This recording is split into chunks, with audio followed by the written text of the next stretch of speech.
هل في ذلك قسم لذي حجر صدق الله العظيم اللهم صل على سيدنا محمد وعلى آل سيدنا محمد صلاة دائمة مقبولة تؤدي بها النعق العظيم میرے واجب الاحترام دوستوں اور بزرگوں، ذی الحجہ کا مہینہ شروع ہونے والا ہے۔ آج کی نشست میں اس کے متعلق چند باتیں عرض کرنی ہیں۔ اللہ تبارک و تعالی نے جس طرح سے رمضان کے مہینے کو سال کے 11 مہینوں پر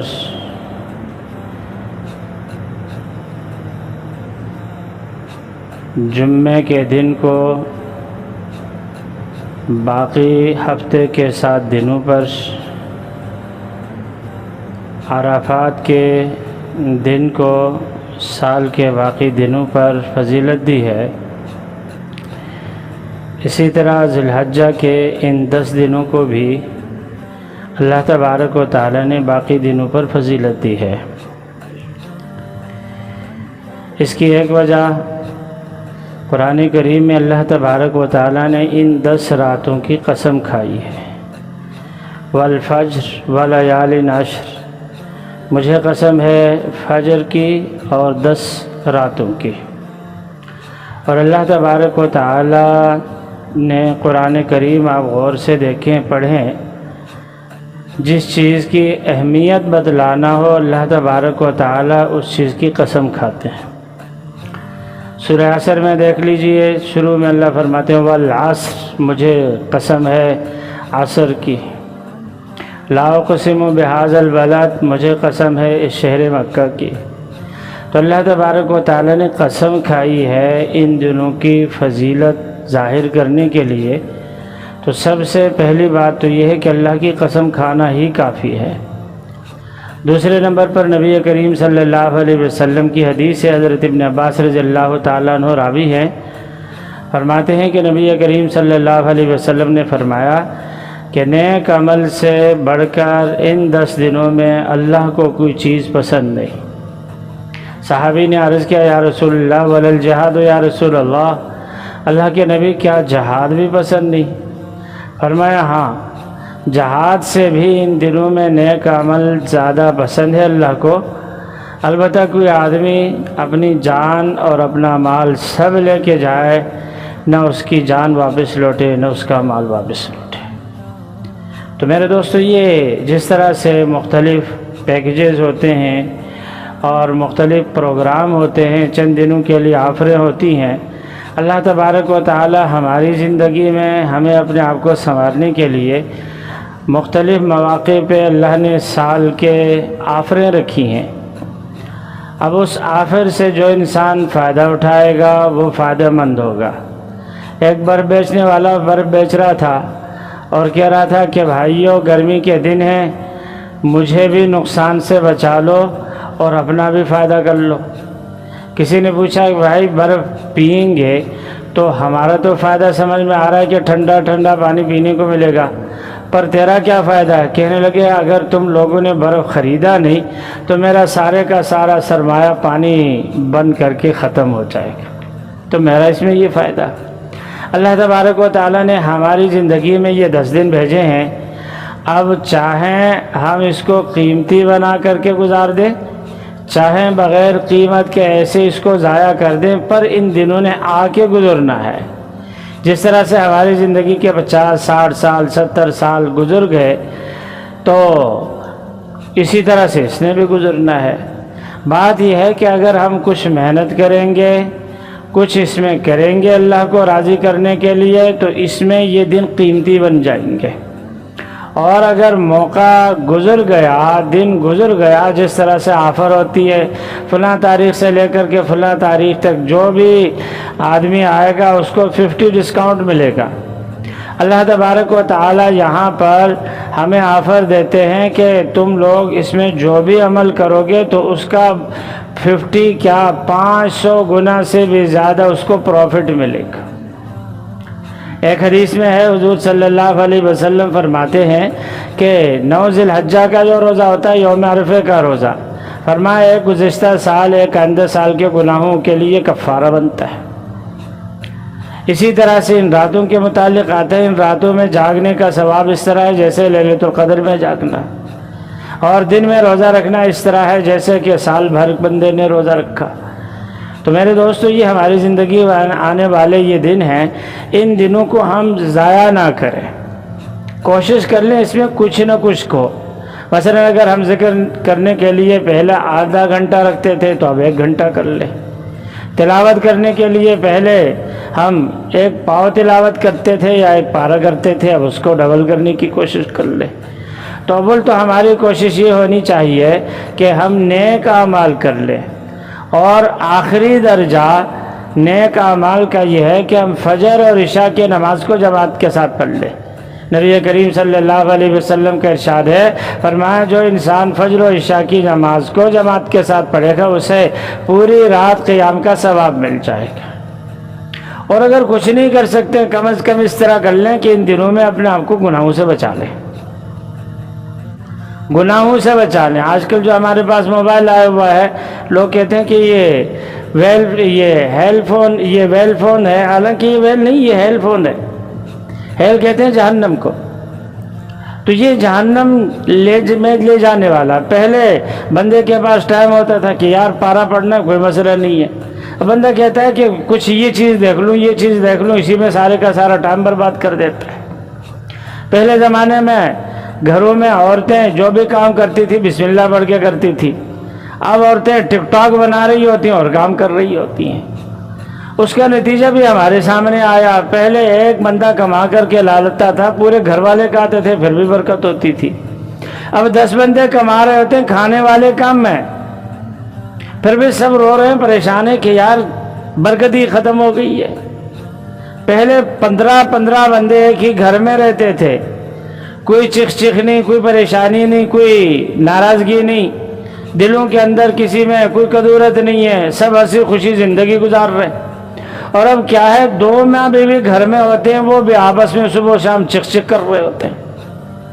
تو میرے دوستو، گناہوں کا جو وبال ہوتا ہے اس کے لیے یہ کوئی ضروری نہیں ہے کہ اللہ تبارک و تعالیٰ کی طرف سے آگ برسے گی بندہ ختم ہو جائے گا، نہیں۔ اس کی زندگی ہے، جیسے پہلے بھی میں نے عرض کیا تھا اس آیت کی تشریح میں، وَمَنْ أَعْرَضَ عَنْ ذِكْرِي فَإِنَّ لَهُ مَعِيشَةً ضَنْكًا۔ اللہ دنیا کی زندگی کو بندے کے لیے مشکل بنا دیتے ہیں، پریشانی کا باعث بنتا ہے۔ بندہ باہر سے گھر آتا ہے، سوچتا ہے کہ یار گھر میں سکون کر لوں گا، پورا دن تھک کے شام کو گھر میں پہنچاؤں، ابھی دہلیز پہ قدم نہیں رکھا تھا، آگے سے بیگم نے سلواتیں سنانی شروع کر دی، تو بندہ نہ گھر کا رہا نہ گھاٹ کا۔ تو بات یہ ہے، یہ جو 10 دن آ رہے ہیں ہماری زندگی میں، پتہ نہیں اگلے 10 دن ہم کو نصیب ہو یا نہ ہو، اس لیے کوشش کر لیں اپنے آپ کو گناہوں سے بچانے کی۔ گناہوں سے ہم جتنا بچائیں گے، سب سے پہلے اللہ تبارک و تعالیٰ دنیا کی زندگی کو پرسکون کر دیں گے۔ اور جو انسان گناہوں سے بچے گا، مرنے کے بعد تو اللہ تبارک و تعالیٰ کی طرف سے گارنٹی ہے کہ اس کو سکون ہی سکون مل جائے گا۔ جتنے اللہ کے نیک بندے اس دنیا میں گزرے ہیں یا اس وقت موجود ہیں، ایک چیز آپ کبھی غور کریں، سکون پیسے سے نہیں آتا ہے، سکون عالیشان بنگلوں سے نہیں آتا، سکون بہت بڑے پھیلے ہوئے بزنس اور کاروبار سے نہیں آتا، سکون دولت کے انبار لگانے سے، مہنگی گاڑیوں سے نہیں آتا۔ جتنے اللہ والے گزرے ہیں یا اس وقت موجود ہیں، ایک چیز دیکھ لیں، ان کے گھروں کے اندر سکون ہے، گھر میں چکھ نہیں ہے، لڑائیاں جھگڑے نہیں ہیں۔ اللہ تبارک و تعالیٰ گھر کے اندر دنیا میں سکون پیدا کر دیتے ہیں۔ جو اللہ اس بے سکونی کے اس جہاں کے اندر سکون دے دے تو مرنے کے بعد تو انسان صرف اسی کے آسرے پہ ہوتا ہے، وہاں پر اللہ کیوں سکون نہیں دیں گے؟ اس لیے میرے دوستو، اول تو ہم کوشش کر لیں کہ ان دنوں کے اندر نیک اعمال کر لیں۔ دن میں روزہ رکھنا مسنون ہے، اور رات میں جتنی اللہ تبارک و تعالیٰ کی عبادت ہو سکے، عام روٹین سے بڑھ کر کے ہم عبادت کرنے کی کوشش کریں، ذکر کرنے کی کوشش کریں، تلاوت کرنے کی کوشش کریں، نوافل کا ذخیرہ کرنے کی کوشش کریں، اور کم از کم ہماری کوئی فرض نماز نہ چھوٹے۔ اور ایک وجہ یہ بھی ہے کہ اللہ تبارک و تعالیٰ نے پورے سال میں جو 2 عبادتیں نہیں رکھی وہ ان دنوں کے اندر رکھی ہے۔ ایک ہے عرفے کا دن، نبی کریم صلی اللہ علیہ وسلم نے عرفے کے دن وقوف کیا، دعائیں مانگی، شام کو صحابہ کرام کو بتایا، فرمایا کہ دیکھو آج اللہ نے میری ساری دعائیں قبول کی، امت کے لیے دعا کی تھی پر ایک دعا قبول نہیں ہوئی۔ پوچھا یا رسول اللہ وہ کون سا؟ فرمایا الا المظالم، مظالم کو اللہ نے فرمایا میں معاف نہیں کروں گا، کوئی ظلم کرے گا معاف نہیں کروں گا۔ ہمارے ہاں کیا ہوتا ہے، بہنوں کا حصہ دینا نہیں ہے، بھائیوں کا حصہ ہم نے دبا رکھا ہے، اور حاجی صاحب چلے حج کرنے کے لیے، بلی سو چوہے کھا کر کے حج کرنے کو چلی تھی۔ نیک نیک اچھے خاصے لوگ، نمازی لوگ، پرہیزگار لوگ، جڑے ہوئے لوگ، ان کا بھی یہ حال ہے۔ اللہ تبارک و تعالیٰ نے عرفات کی، حضور کی دعا کتنی اہم، عرفات کا دن کتنا اہم، اس کے باوجود حضور فرماتے ہیں کہ اللہ نے فرمایا میں ظالموں کو معاف نہیں کروں گا، چاہے کسی نے ہاتھ پہ ظلم کیا ہو، مالی زیادتی کی ہو، جسمانی طور پر زیادتی کی ہو، چاہے ذہنی طور پر کسی کو پریشان کر دیا ہو۔ تو ہم کوشش کر لیں کہ ہم دوسروں کے لیے امن و سکون والے بن جائیں، کسی کے ساتھ ہم زیادتی نہ کریں، کوشش کر لیں کہ ہماری وجہ سے کسی کو تکلیف نہ ہو۔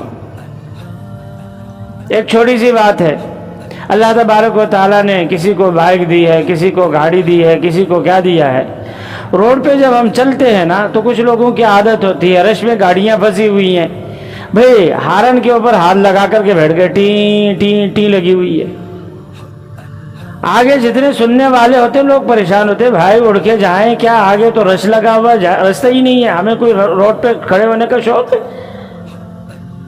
تو وہ کام ہم نہ کریں جس کی وجہ سے دوسروں کو تکلیف پہنچے۔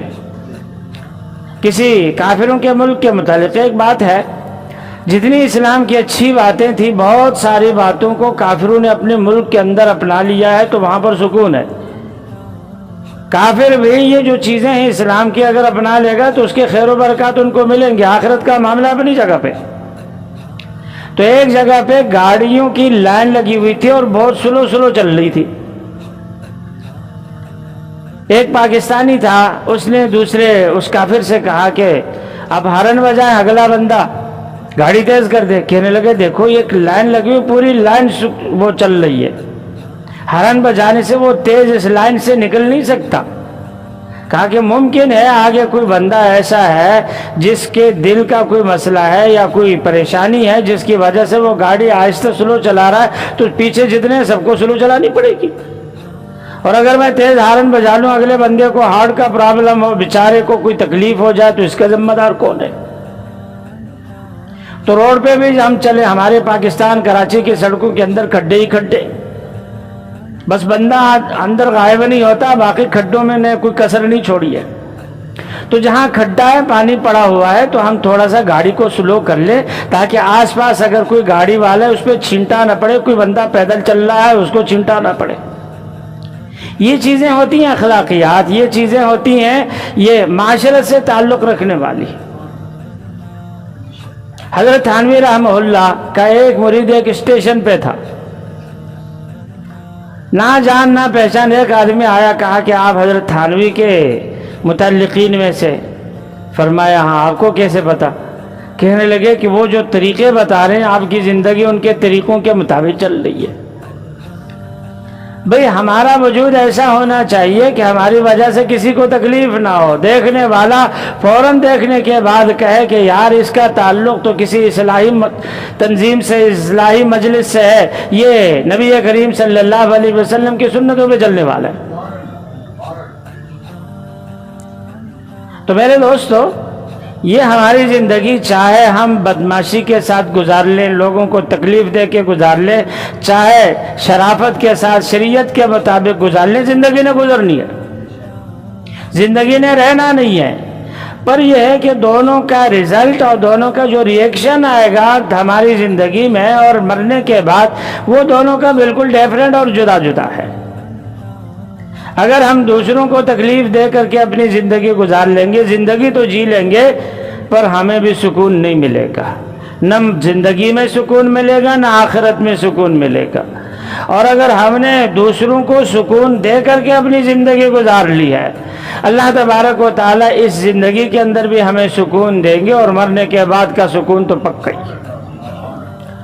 تو اس لیے اگر ہم چاہتے ہیں کہ ہماری زندگی پرسکون ہو تو کم از کم ساری زندگی اس طرح ہونی چاہیے۔ لیکن یہ جو اہم دن آ رہے ہیں 10 دن، ان دنوں کے اندر ہم کوشش کر لیں کہ گناہ سے اپنے آپ کو بچا لیں، کسی کو ہم تکلیف نہ دیں۔ یہ جو مواقع آتے ہیں پریکٹس کے آتے ہیں، 10 دنوں میں مثال کے طور پر ہم نے ایسے 10 دن گزار لیے جس میں کوئی گناہ نہ ہو، جس میں ہم نے کسی کو تکلیف نہیں دی ہے، جس میں ہماری کوئی جماعت نہیں چھوٹی ہے، تو 10 دن سے پتہ چل گیا نا بھائی کسی کو تکلیف نہیں دی، ہماری زندگی میں کوئی فرق نہیں آیا۔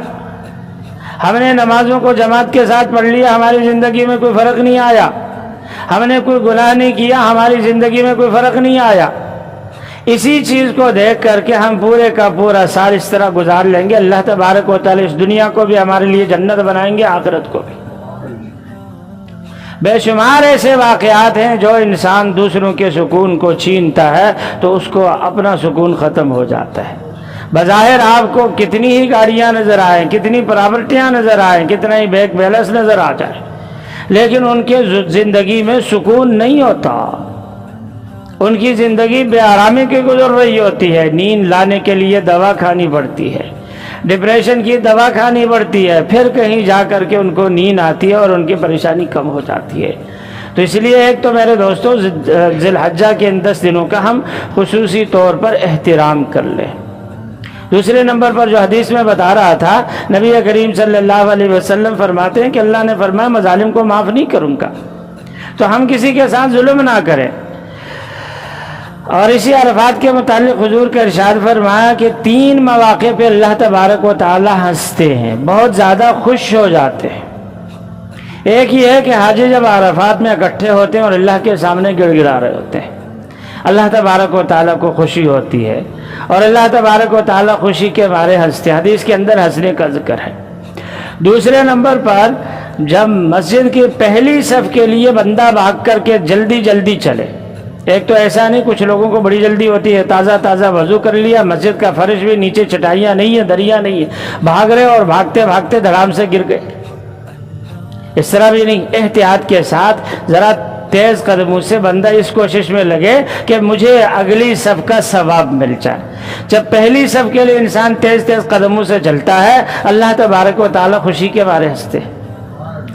اور تیسرے نمبر پر بہت اہم چیز ہے، غور سے سن لینا، حضور فرماتے ہیں تہجد کے لیے شوہر اٹھے اور اپنی بیوی کو پیار سے جگا لے، یا بیوی اٹھے شوہر کو پیار سے جگا لے کہ اٹھے اللہ کی عبادت کرتے۔ ہم لوگ تو گھروں میں سالن والن میں کھانے پینے میں ادھر ادھر ہو جائے لڑائی کے لیے تیار ہو جاتے ہیں۔ بھئی جہاں لڑائی لڑتے ہیں اور چخ چخ ہوتی ہے تو وہاں پر اللہ کی عبادت کے لیے پیار سے دونوں کو جگا لے، اور اگر اس کو نیند اس کی نہیں جا رہی ہو تو ہلکا سا پانی کا چھینٹا مار لیا کہ چلے اٹھے، نماز کا ٹائم ہو گیا، تہجد کا ٹائم نکل رہا ہے، اٹھے بھلے 2 رکعت پڑھ لیں پر پڑھ تو لیں۔ اس موقع پہ اللہ تبارک و تعالیٰ بھی بہت زیادہ خوش ہوتے ہیں کہ دیکھو میرے بندے میری عبادت کے لیے ایک دوسرے کو کیسے جگا رہے۔ تو اس لیے میرے دوستو، ایک تو عرفات کی جو عبادت ہے وہ پورا سال میں دوبارہ نہیں ملتی، عرفات کا دن نہیں ملتا۔ ہم لوگ عرفات کے دن یہاں پر اللہ تعالیٰ نے وہاں کے وسائل نہیں بنائے، کوئی بات نہیں، یہیں پر بیٹھ کر کے جو بھی نماز ہم پڑھیں اس کے بعد اللہ سے دعا مانگیں کہ مولا آج عرفات والی جتنی دعائیں مانگیں گے اے اللہ وہ ساری دعائیں ہمارے حق میں بھی قبول فرما لے، اور اگلا سال کا یہ دن ہم کو بھی دکھا دے۔ بھئی مانگنے میں کیا حرج ہے، کیا چیز ہم سے جاتا ہے، تو اس لیے ہم مانگنے کی کوشش کر لیں۔ اور دوسرے نمبر پر قربانی ہے، قربانی صرف یہ انہی دنوں میں ہوتی ہے، ان کے علاوہ باقی پورے سال نہیں ہوتی ہے۔ اور حضور صلی اللہ علیہ وسلم کا ارشاد ہے، فرمایا کہ خون زمین پہ گرنے سے پہلے اللہ قربانی کو قبول کر لیتے۔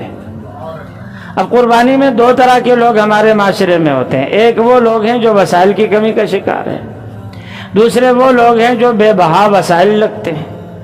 بے بہا وسائل رکھنے والے 20 لاکھ 15 لاکھ، خاندان میں ایک نے 20 لاکھ کا خریدا، دوسرا کہتا ہے کہ یار میں تو 30 کا خریدوں گا۔ جہاں اخلاص نہ ہو، اچھا دوسرا جو بندہ ہے بیچارے کے پاس بڑی مشکل سے ادھر ادھر پیسے پورا سال بچا کر کے اس نے 20-30 ہزار کا کوئی بکرا بڑی مشکل سے اس نے خرید لیا۔ تو جو بندہ کم پیسوں میں کوئی جانور خرید لیتا ہے، حلال کمائی سے پیسے اکٹھے کر کے، اس انسان کو اللہ تبارک و تعالی اس کے مقابلے میں زیادہ ثواب دے دیتے ہیں جس نے 30 لاکھ خرچ کر لیے دکھلاوے کے لیے۔ اللہ نے صاف فرما دیا لن ینال اللہ لحومها ولا دماؤها ولکن ینالہ التقوی، نہ اللہ کے پاس خون پہنچتا ہے، نہ اللہ تبارک و تعالی کے پاس گوشت پہنچتا ہے، اللہ کے پاس پہنچتا ہے تو تقوی۔ اللہ دل کو دیکھتے ہیں، جو انسان جتنا زیادہ اخلاص سے قربانی کرے گا اللہ اسی طرح سے اس کو امانت اپنے پاس بنائے کر کے رکھیں گے، اور جب میدان حشر میں اللہ کے پاس جائے گا اللہ تبارک و تعالی اس کا بدلہ کئی گنا بڑھا کر کے اس کو ریٹرن کر دیں گے۔ تو اللہ تبارک و تعالی ہم سب کو ان دنوں میں خصوصی اعمال کرنے کی توفیق عطا فرمائے۔ وآخر دعوانا الحمدللہ۔